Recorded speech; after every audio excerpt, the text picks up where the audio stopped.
The squared circle.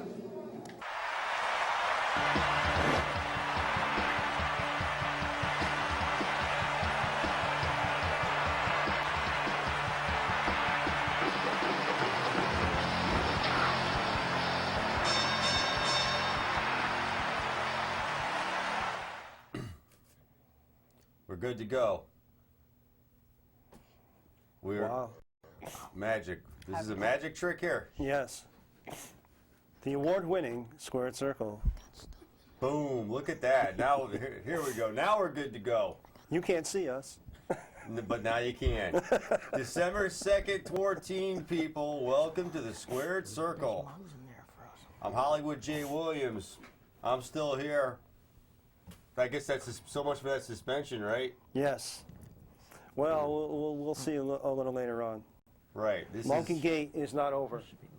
I think it's over. I'm Monkey Gate putting is it to not bed. over. John Zimmerman is here.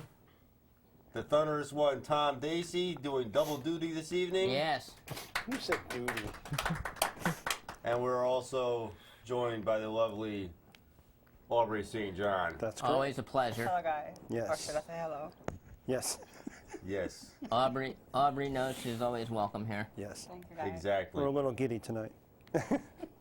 Feeling good, huh? Yeah. A little eggnog in the Oh, okay. craft services today. There's a party. How come I wasn't invited? Or does that have to do with the suspension? Well, you know, if you would have showed up for our toy drive, you would have had a little mosh. I was assisting Mr. Hoff in East Haven. Yes, I know. You've been assisting Mr. Hoff quite a bit lately. Yes. Twice this month, well, actually November, you did 2 food drives for the East Haven Food Pantry, which we want to thank you for, and very successful with that. And we applaud you for your efforts, and Mr. Hoff as well. Definitely. Definitely. Yeah, it was quite a success. The season of giving, and earlier tonight, Tom gave quite the load for Toys for Tots, including the Scooby-Doo WrestleMania, which my boys threw in the pile here, and a couple other items. I noticed we have Trouble, which I'm always in, or I'm always causing. Always causing a ruckus. Somewhere, The ruckus. Trouble's got, I think that's my middle name. But, like Sherman T. Potter, James T. Kirk. It's got to be John T. Zimmerman. John T. Yeah, for Trouble. Trouble. There you go. With a capital T. That's right. That's it. That's him. And that That's rhymes you. with P, and that stands for pool. Oh. Right? Well, Something like that. Keep that out of our pool. I don't know, but we had quite a week. Yes. Not much news this week, but what is news is very significant. Ooh, 2 major podcasts, almost back to back. It's Right. craziness. We had one podcast the day before Thanksgiving. Yep. And one last night. Yes.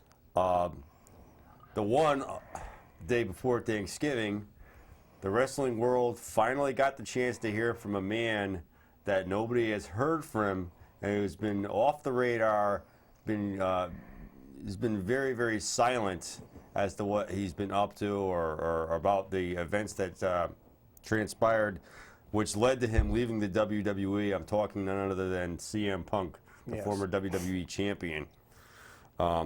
Quite vocal in a 2-hour podcast, the Colt Cabana podcast.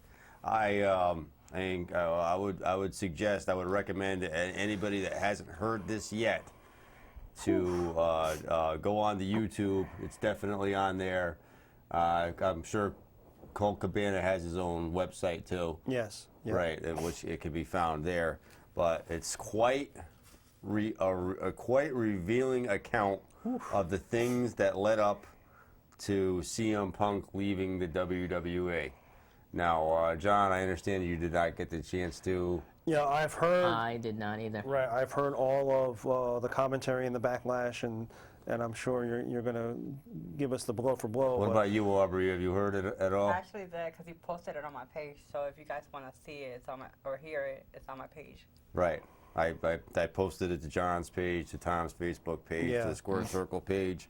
But the last 4 days I was terribly ill, and I'm amazed that I'm here tonight, to be honest with you. well, I'm glad you're here tonight. Thank you. So, this is quite important. So bear with me for those of you who did not get the chance to listen to it. I still encourage you to do so, but CM Punk basically, he left the WWE after the Royal Rumble last January, and now he's finally broken his silence. These are some of the. I'll go through them.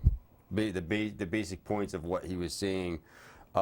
He detailed working injured and not being allowed time off. That was a big deal there. At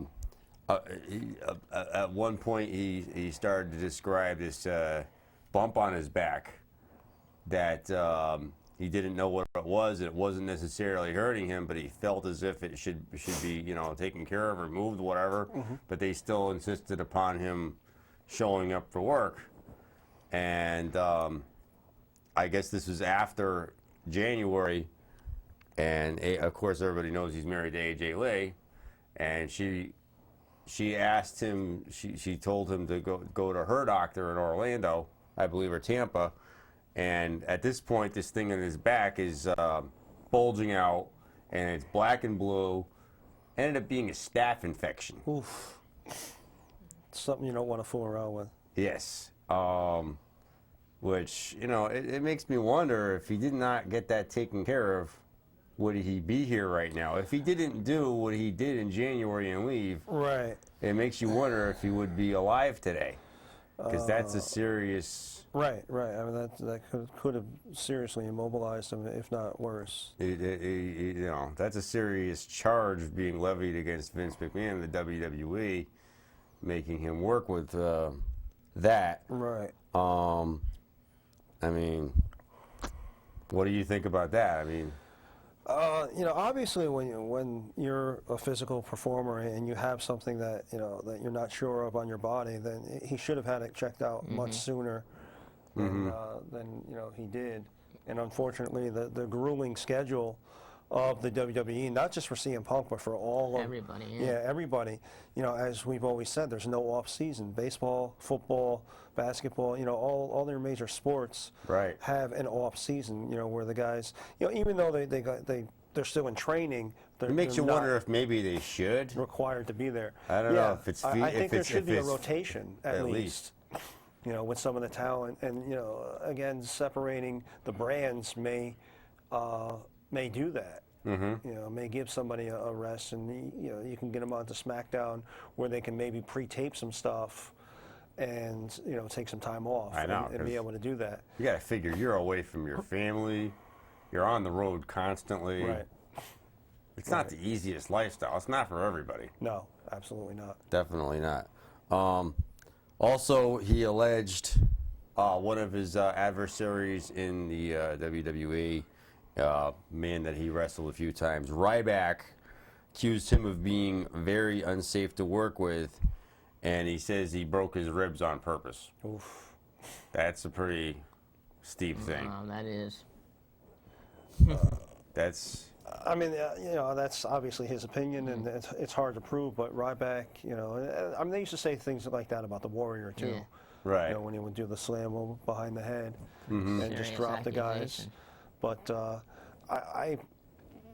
my opinion, Ryback was very unseasoned and thrown into the limelight really fast. To say he did it on purpose, you're probably it could be that. I mean, I've also heard that Ryback is very hard to get along with and deal with. So Right. It's a little iffy. Reputation, yeah. Right. What have you heard? Have you heard any of that? I've never heard anything about Ryback. I just remember him as Ryan Reeves from Tough Enough. Right. Mm-hmm. Right. But right. I don't know. He was really just thrown into that main event really quick, it seemed, and he just really. I know he bulked up quite a bit once he became Ryback, and before that he was Skip Sheffield from NXT, right? Season 1, I believe. Yeah. Right. Once he became Ryback and dropped to Skip Sheffield, it was just. Well, they fed him more, so that's how he bulked up. They fed him more, obviously. Yeah, I think that's how he bulked up. Right. And another important thing that he was venting about, let's say, was that he felt he was held back creatively with the WWE, they weren't really listening to any, of the ideas that he had, namely Triple H. He said he never really got along with Triple H. He says that the company really doesn't have a future plan. I think that's something you touched on before too. Right. They just they don't have a long-term agenda. They just live for the moment pretty much. And kind of Vince kind of touched on this. He danced around the CM Punk issue, and I know we're going to get to this a little later on. But while we're talking about the creative, that Vince Austin asked Vince about the creative, and they used to have just him and Pat Patterson sitting by the pool. Yeah, I saw that part. Right, and it was just mainly two, maybe three guys, Michael P.S. Hayes thrown into the mix, but really just a small group of guys writing the show, and now you've got tons of people writing the show.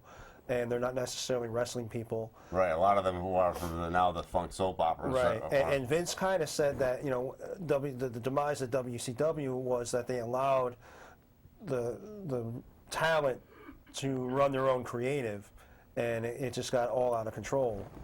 So you can argue either way that should CM Punk be in charge of his own character, or should one entity be writing the entire show and have the big picture? What's your opinion on that? I think retired wrestlers like Ric Flair. I understand his love for the business, but he needs to take a seat. Yeah. People like him should be writing, not people that have been on the. I mean, who gets hurt in that soap opera? Like who wins a belt or anything? Right. Yeah. You need to put people that like Arn Anderson, Ric Flair. Maybe not Hulk Hogan, but people like that already know. Right, Heyman. Yeah. If you want to bring somebody back from the dead, that you hire a soap a soap writer. I mean, for like the love interests, the storylines, maybe you have somebody in that realm in the episodic television style. In the room, but not being the driving force, to give suggestions on where to go. But, up until this point, you had, the American Dream, Dusty Rhodes used to write all the shows, and, Heyman learned, if you watch the Heyman DVDs, like I sat in and listened to Dusty Rhodes, and that's how he learned how to write and produce the show. And, how are you going to argue with that? Dusty Rhodes, and the creative that he was involved with, just amazing stuff, classic stuff. And then, for Heyman, all the stuff that he was involved in and had his fingers in, when he got his hands on SmackDown and was doing what he was doing during the Attitude Era, he had some great ideas and had great storylines. So you can't argue with the success of it. And then now you've got with good ideas. Right, and now you've got all this staff of writers, most of whom aren't wrestling minds, and look where the product is now. Sure, I mean, WrestleMania 29, the main event was the rematch from the WrestleMania prior, John Cena versus The Rock, which is something that Punk complained about, but he didn't think it was a good idea to have the rematch. Right. Like his big thing was he wanted the main event for himself. Yeah. I mean, I don't think every worker should. Because every worker's going to want to have the belt. Like, every diva's going to want to have the belt. And you can't have 50 divas, the champion. But I think that they should get input in what they would like to do and give them more roles better than, instead of just having, regular soap opera. Right. And talking about creative, Austin made the point that, the creative gave him the ringmaster. And he wasn't happy with it. He did not like that. Right, and they don't always make a decision. Right, and it wasn't something that he was invested in. And he went and said, hey, why don't we do this? And can I do this? And, the Stone Cold persona came out. Right. So, I mean, there's, like I said, you can argue both sides of it, but ultimately I think you need wrestling minds and, one or two figures that have final say. I think the people involved should have some sort of input on their character, because if you're the one playing the part. Right. You know, you have to be comfortable with the role in order to be able to take it. Because if any actor or actress will tell you that. If you're not buying into it, then the fans aren't going to buy into it.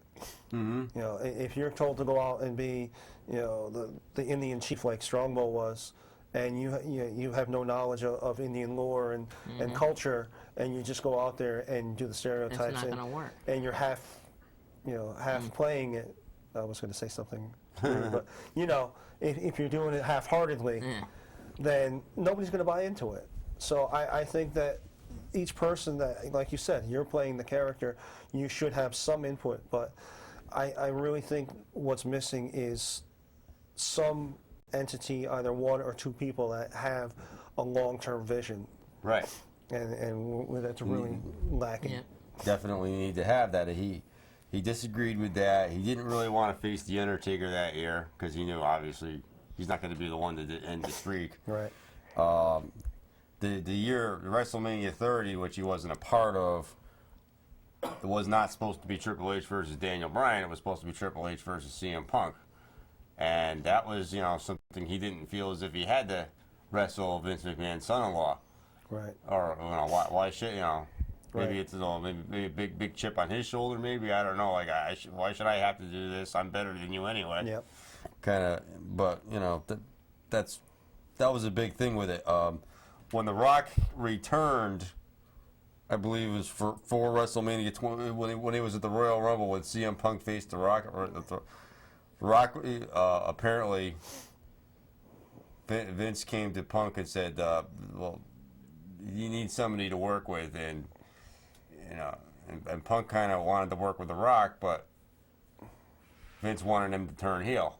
Yeah. And according to Punk, he was actually even one point overpowering John Cena in merchandise sales. Yep. Because of his popularity. Yes. And turning heel, you're going to lose that merchandise revenue. He did want to work heel, but he would lose the merchandise revenue being a heel.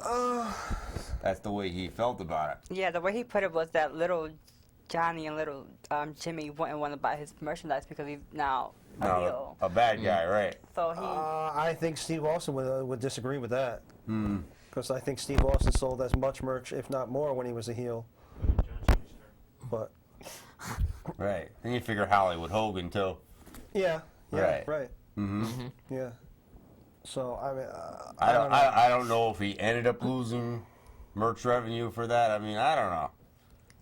He's still... he was still CM Punk regardless. Right. It might have just been a slight concern of his. I think it would have depended on the direction they went. If they made him like a dastardly heel or he was just a bad guy. Right. You know, like which the he bad ended guy. up really just being a bad guy. The bad guy you love to hate, kind of, you know, like Steve Austin was, you know, when he was heel.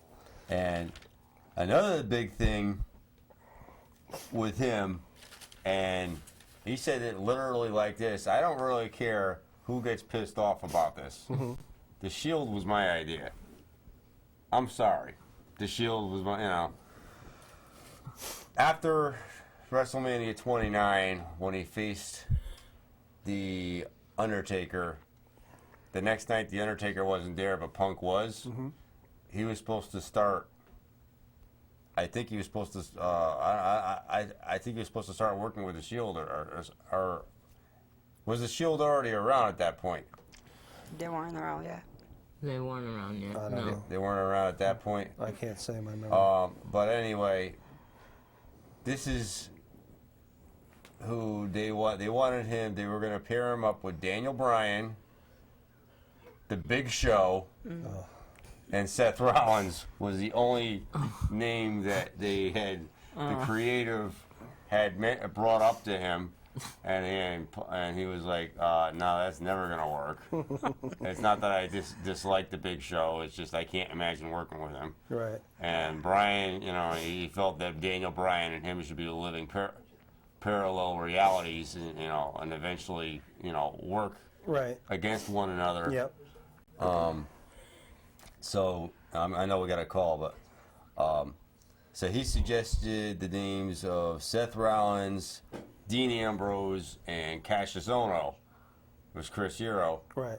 For some reason, I think Vince and Hunter they didn't really want to go with Cassius Ohno, so they said, "How about Roman Reigns?" Yeah, Right. he said they wanted Roman because he was attractive. So Well, because I they mean, threw he's- him in with Dean Ambrose and Seth Rollins, but they wanted somebody like somewhat attractive. Okay, and of course the lineage doesn't hurt him either. No. So But when that stable was all supposed to come around, I guess Punk and Reigns met up at the arena, and Reigns was like, "What do you mean you're with us?" Like, they never bothered to tell him. right. Right. Let's go to the phones here. Oh, let me see. Nope, lost it. Lost it already. Lost it. Wow. We can't blame Jay for that one. That wasn't me. It was gone before I even got there. Long before, yeah. See, I didn't even touch it this time. No. Maybe mental telepathy. Maybe. So how about that? It's like they're not even consulting with him, Right. Right. which he felt like, was kind of messed up. Yeah. Interesting. Yeah, he also didn't like that some of the stuff that he would talk to Vince about was denied but given to someone else, and he don't really like that. Oh yeah, he wanted to escort Chael Sonnen to the UFC event, Yeah. and Vince said, "No, the UFC's barbaric. I don't want you to be any part of that." And then 2 weeks later, Triple H is escorting Floyd Mayweather out to the boxing match. Right. We have it back again. Okay. Huh? What do we got? Good Yeah. evening. Hey, it's Bill from North Haven. Yes, sir. Hey, Bill. Bill, how are you? Is that Tom back there? Yeah. Tom's back here. Yes, we have Aubrey You know, here. My first question is, Tom, do you own stock in that restaurant? Yes, he does. Yes, I do. Oh my God, I think you eat there more than I eat at Chipotle. Hey, how's everybody doing tonight, guys? We're wonderful. Yourself? Not too bad. I can't see the show tonight. I'm on the road. Okay. So I'm just pulling into Connecticut. So, but I wanted to call in and see what you guys thought of the Raw show last night. What was really amazing was the Vince McMahon interview afterwards on the Steve Austin show on the network. Yeah, I have not gotten a chance to listen to that. I'm going to do that tonight. That you That can was go on phenomenal. the network if you have the WWE network, or you can go on the Podcast One and listen to the Steve Austin show. That was really revealing, and they didn't just break kayfabe; they destroyed it. It was really, really amazing. And the other thing that we're talking about tonight is the Colt Cabana podcast with CM Punk. Right. We just pretty much went through that whole thing just now. And if you Yeah, haven't, you know what? Those are the two things that I really wanted to get to do this week. Because I think, I mean, you guys probably know, you obviously know so much more than I do about it now. So were there any big surprises on those? wow, yeah, Lots of surprises on the Punk one. I really didn't get the chance to see the Austin McMahon one just yet. That, But it was I phenomenal. know yeah, John did. I was surprised at how candid both Austin and McMahon were. Yes. Yeah, it was shocking. And they even went over on the time, too. Yeah. Vince said, "I own the network. We can run another 15 minutes." Wow. Yeah, it was amazing. And it was the first time, I think, in the WWE history that anyone referred to Undertaker as Mark Calloway. Yes. That's amazing. Yep. Yeah, that is pretty, that's substantial there. Yeah. So it was really amazing. And Vince took the heat for breaking the streak, and he said it was solely his decision, and he made the call, and he decided that it was going to be Brock Lesnar. Really? Whether or not he was just, taking the heat, or it was really his decision, but he was pretty adamant that he made that decision, and it was his call. Yeah, well, I think he was briefly on the show last night from what I remember seeing, and I think anytime he's out there talking to the fans and being interactive, he brings a certain amount of electricity, whether it's good, good or bad. I think he's good for good for business. Yeah, absolutely. I'm waiting to see the ratings, because I'm sure the ratings popped. Right. Oh yeah, well, I thank God we have an in with somebody who's very good on Facebook with letting us know what the ratings were and the attendance. I feel like if I miss anything, I know I'm going to hear about it. So, yeah, I was, a little silly stuff I saw, not silly, but something I thought was significant, and this is what I really wanted to get your thoughts on, was the fact that Sting was mentioned more than a few times during the Raw show. I think that's a big piece right there. Yeah. Well, I think McMahon mentioned something about Sting last night, too, that they haven't really decided exactly when they're going to use him yet, but he will be used. Yeah, I really think that they're going to go with your plan, Bill, and we recommend that Vince listen to Bill from North Haven because he's got the man with the plan. We know he's listening. General Manager. Well, I'll tell you, I signed up for an extra month. I felt guilty for taking the WWE Network for free, so I coerced my significant other, or as I know her, the House Administrator, into giving the month of December, because I think tables, ladders, and chairs, I think there could be an appearance by him. If they do it right, and they do it the right way, I think he could show up there. It's a he good could just be possibility. doing pay-per-views for now. Right. All of them. It's a good possibility. Right. Yeah, and that just gets him in, keeps people, tuning into the network and keeping their subscriptions just to get that glimpse of them. Yep, and I agree with you. I think that's what they should do. If you want Sting, you got to pay for Sting. Right. Yeah, exactly. So, I like it. Last but not least, is there any more, and I hate to bring this up, Jay, but is there any more investigative notes? I know John and Tom, you guys were working diligently on this whole Saru thing that Jay, the attempted assassination, we'll just call it what it is. So far, nothing. I think my attorneys are working on it. Yep. I just got this from Saru's long lost cousin. Jay just got a delivery of bananas, Shakina. Who's bringing me these bananas? Saru's long lost cousin. So we found him in the wild. Live during your call, we've got Monkey Gate continuing. I have a bunch of bananas in my hand right now. Now, this is harassment. This is threatening. I did not do anything to this man, this monkey Saru. Honestly. Jay, I think that's the Saru equivalent to the horse's head in the bed. I agree, Bill. I think that's more proof right there, huh, Bill?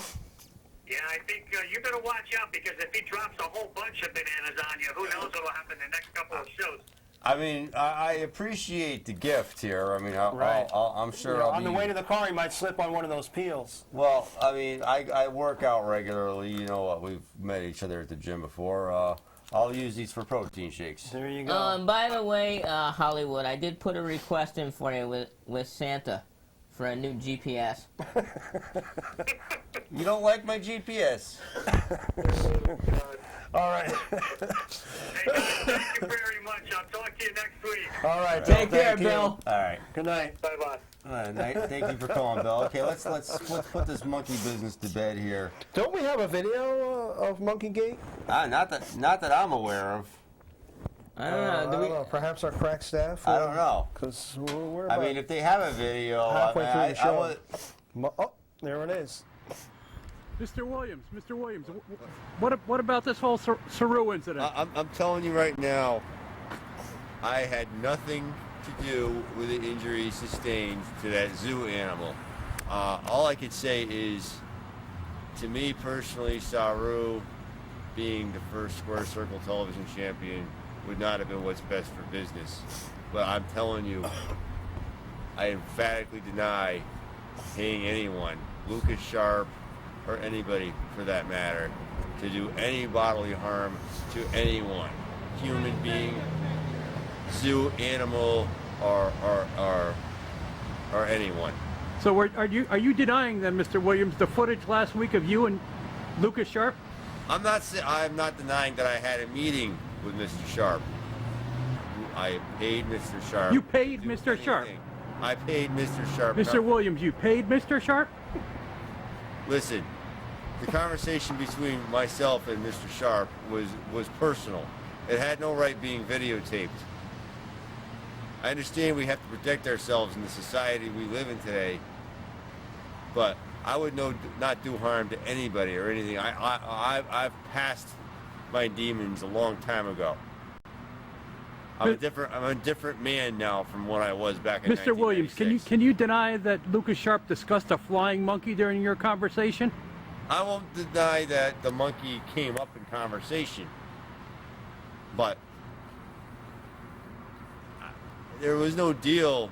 The only deals struck there were business deals that. So there was so there was a business deal in place. But that's business. So it's business for you and Lucas Sharp discussing a flying monkey, discussing Saru? It came up in conversation. He had an excellent match in a semifinal match for the Squared Circle TV title.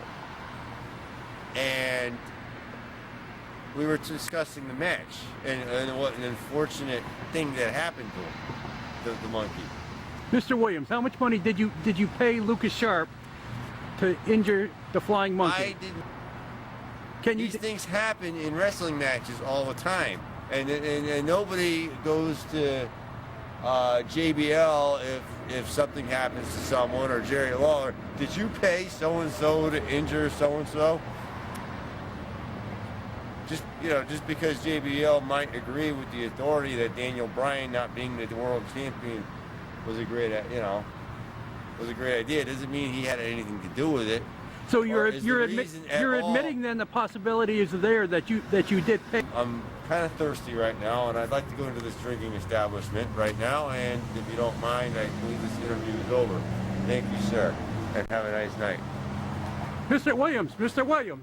Excuse me.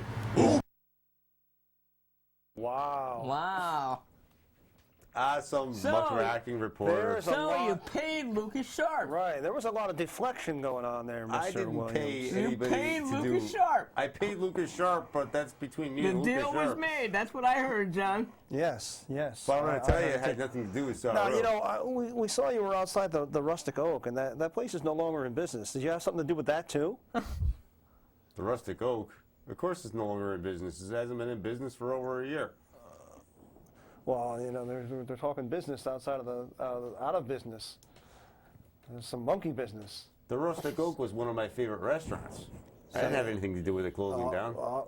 Some monkey business? I used to love that fire pit. Monkey business. It's bananas.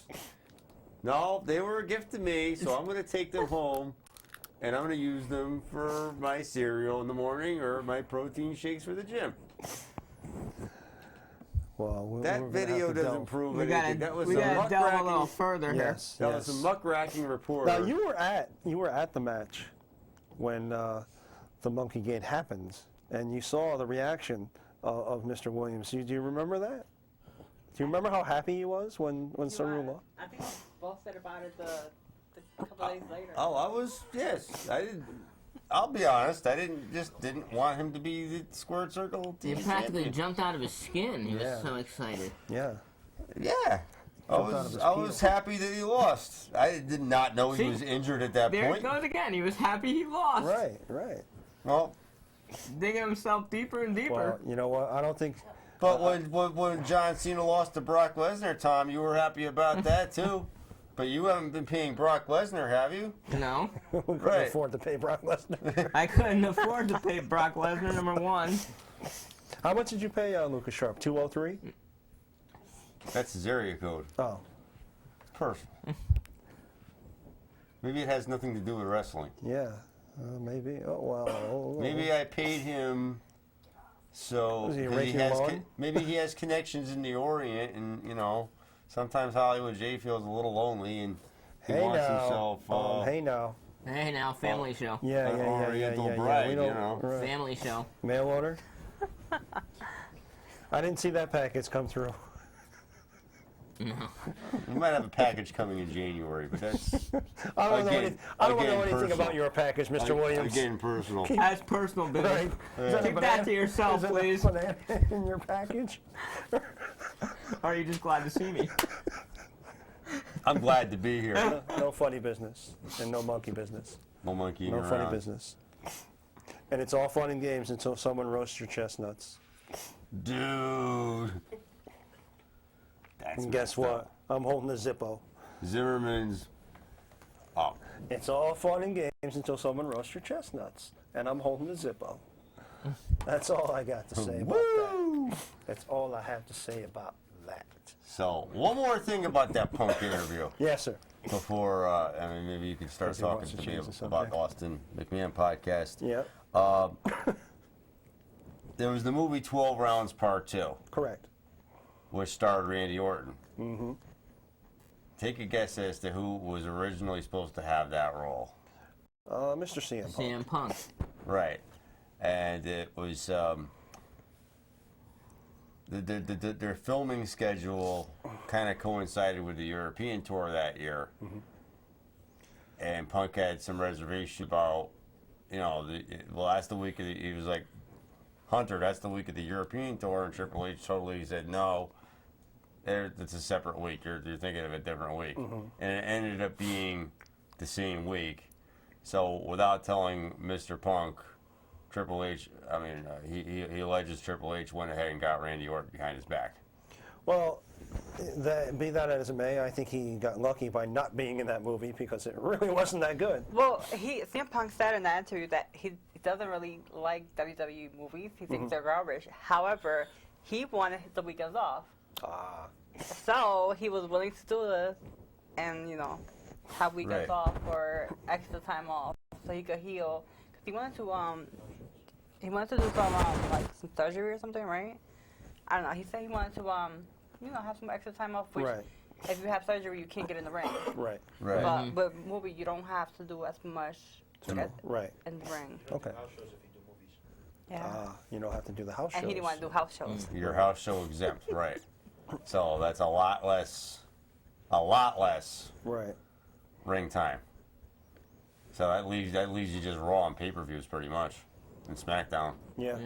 Right. So now you're working 2 nights a week, rather than the 4 or 5 nights a week that would encompass the house shows too. Right. Exactly. Right. Plus, it would have given him a foot in the door with acting. That's true. Right. That's true. Even though the movie sucks. Cut his teeth. Right. Well, we wouldn't go that far, but you gotta start somewhere. yeah, that's true. Right. That's true. Definitely. Get him I would familiar like with to the see process. him in a movie, maybe. Yeah, but not 12 rounds too. No, but I'd like to see him possibly in a movie. Maybe the people that write the soap opera, maybe they wrote that movie. Possible. That could be. You never know. Well, I have a WWE production that we're going to get on later on and talk about. Right. We got some footage of that food pantry too. Oh, Or not excellent. the food drive, I The should food say. drive, yes. Which we'll probably show towards the end. I don't know exactly how long that footage is. Yeah. But if they could tell me in back. Okay. 3 or 4 minutes long. Yeah, So yeah. we'll cut out about 3 or 4 minutes early so we can Yeah, definitely. air that. Definitely. But wrapping up the CM Punk? Wrapping up the CM Punk now, I didn't get the chance on the reversal to really see the Austin McMahon podcast. Okay. So was there anything, I'll let you handle that. Yeah. Was there anything really major that came out of that? I thought it was phenomenal, like you said, just the way they opened up, more or less, Vince and Austin. Austin kind of put it to Vince that, here I was working, every week and, doing house shows and doing Raw and doing SmackDown and doing the pay-per-views and taking this crazy bumps. And Vince was taking the crazy bumps as well. Mm-hmm. But, week after week after week, day after day after day. And now you got guys like Brock Lesnar and now like Sting that aren't required to be there every day. Right. And how long would Austin's career have been extended had he not done that exhaustive schedule? And Vince tries to say, well, it's a different product and it's a different time and a different era. Oh, yeah. And they're not, battling. It's totally different now. Right, and they're not battling with WCW at the moment. And Austin later put it to Vince that, you're not battling WCW, so what is it that's going to keep you on your toes and not just, sitting back and coasting? Mm-hmm. And honestly, I didn't think Vince really had an answer for that. No, he didn't. He kind of deflected it, and Austin tried to get him back on track, and Vince was talking about a lot of different things, and Austin's like, well, he says, with all due respect to TNA, but they're not really a competitor. Right. unfortunately. And, Austin was honest about it. And he's like, so with nobody, to breathe down your neck, thank you, what's out there, and what's to stop you from losing your edge. And ROH. And Vince also said that he did not put WCW out of business. Right. WCW screwed WCW. Right, so to speak. There's a lot to be said about that. Apparently, he tried to get it on television, and USA Network would give him any more time. That was the first thing that I heard back then about why WCW was basically put on the shelf. Is lack of airtime. You can't put him on Monday night versus himself. Right. I think they had offered him Saturday nights at 10 o'clock or something. It wasn't really that great a slot. Right. Right. But I mean, once Vince brought it out, there was no reason to keep it as the entity that it was. Right. I mean, he absorbed the contracts and the talent that he wanted, and he got rid of. He never got the big players from WCW back once he purchased it. He didn't get Flair right then and there. He didn't get Sting right then and there, or Kevin Nash. Right. A lot of them were under what they called the AOL Time Warner contracts. Right. And he didn't necessarily want them. Right. I mean, like after Nash and Hall did what they did to him. At the time, he didn't want. He had no desire. Right. So I mean, but Lex Luger at the time, I don't think he had any desire to have it. Right. So I mean, he took the pieces that he wanted, and like any company absorbing, its competitor, you're going to keep the best bits that you feel that you could use, and then you're going to drop the rest. Mm-hmm. So I think he made the right decision at the time, but prior to getting to that point, I think it was Austin's allegation that somehow Vince manipulated WCW to go out of business, and I really don't see it that way. Either at the time or revisionist history, that I think Vince was right in saying that a lot of the talent in WCW was running rampant, and everybody wanted to be the top guy. Everybody was asking for more money, and it's like, well, Hogan's getting this money, I want this money, and Brett is getting this money, so I want this money. And there had to have been significant change in that company in order for it to keep moving forward. The contracts and the money got way out of control, and once Time Warner took over, and it was no longer Ted Turner's checkbook, and Time Warner, being a publicly owned company, had investors to answer to, much like Vince does now. The business plan had to change. Yep, and the president of Turner Sports at the time was, I think, the one that ultimately made the decision. Yes. Look, we don't want professional wrestling on the Turner networks anymore. It was a very sad decision because it had been on the air for so long. Right. And that's when, once Vince heard that, that's when the whole deal went through, and he bought us, soaked it right up. Right. But go ahead. I was just going to say one thing that Austin mentioned last night, which is one thing that we've been saying quite a bit on this show, that there needs to be more in-ring action. Yes. Oh yeah, that's the part I actually did catch, like maybe the first 15, 20 minutes of it. Yeah. And that was Which part is of that. something we've been saying for how long? Yes. Right. I know. And that just goes back to again, it comes full circle to the creative, where you got the Dusty Rhodes, and all his storylines took place in the ring. You've got Paul Heyman. You've got guys with the wrestling minds, and Bobby the Brain Heenan. It was in-ring ability. If you look at a lot of the classic things, prior to the Attitude Era, it was all in ring. And what we're looking at now, the best product out there is all in ring. It's Ring of Honor. Right. And Ring of Honor has a pay-per-view coming up this Sunday night, December 7th. Yes, and I believe I know some little fellas that are going to be there. Really? Yeah. So we'll have some reporters on the scene live. I'll be home watching that from my palatial estate. I'll put it to you. Ring of Honor, independent wrestling or professional wrestling? I think I would put Ring of Honor, even though it's not on television. I would put them in the same league with TNA. Okay. I agree. I say professional wrestling. Okay. I'll say professional wrestling too.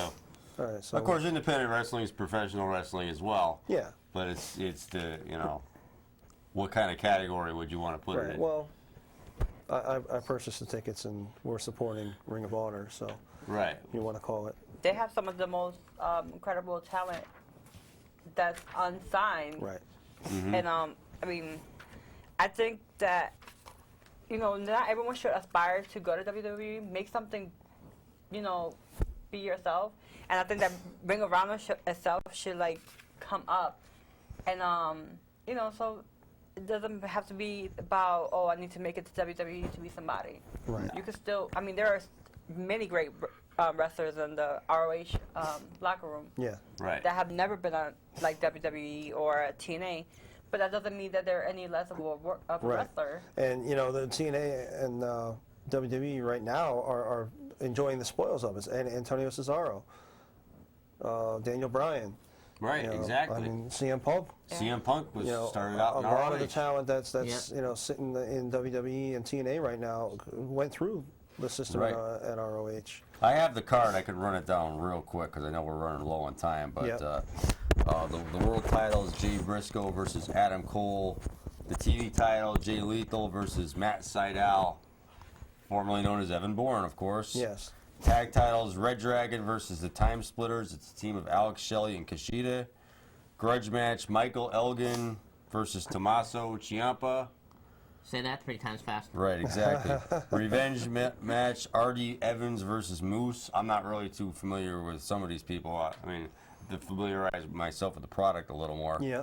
Get familiar. Mentor versus student, Roderick Strong, who I know who that is, versus Adam Page. We did see a lot of these guys over the summer when we went to Coney Island. Exactly, yeah. I've interviewed Roderick Strong before, too, for the previous Top Rope show.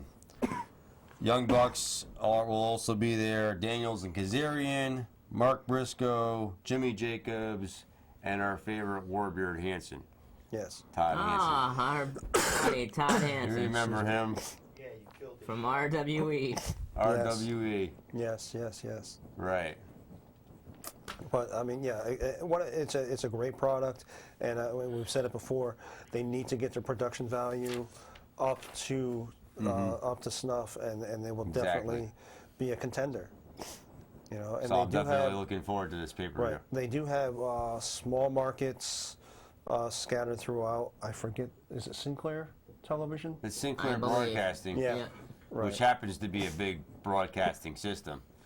Now that pay-per-view, that's regular pay-per-view or internet pay-per-view? Regular pay-per-view, from what I'm told. At a very, very reasonable cost. Wow. Okay. Well, hopefully, it comes to fruition that that they're at least a fly in Vince's ear.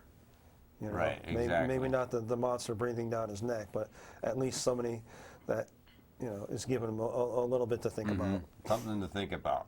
Maybe You a never little know. Once tap on his you door. think you're safe, you never know. Right. But And if some, maybe another billionaire comes around and chalks up and buys ROH or TNA, Donald Trump. and Donald Trump, for example, and makes the investment, and all of a sudden you got a competitive product. Gene Simmons. Gene Gene Simmons, Simmons. right? Well, he's got a football league, and he did have the Demon in WCW, so you never know. Anything's possible. Yeah, remember the Demon? Yeah.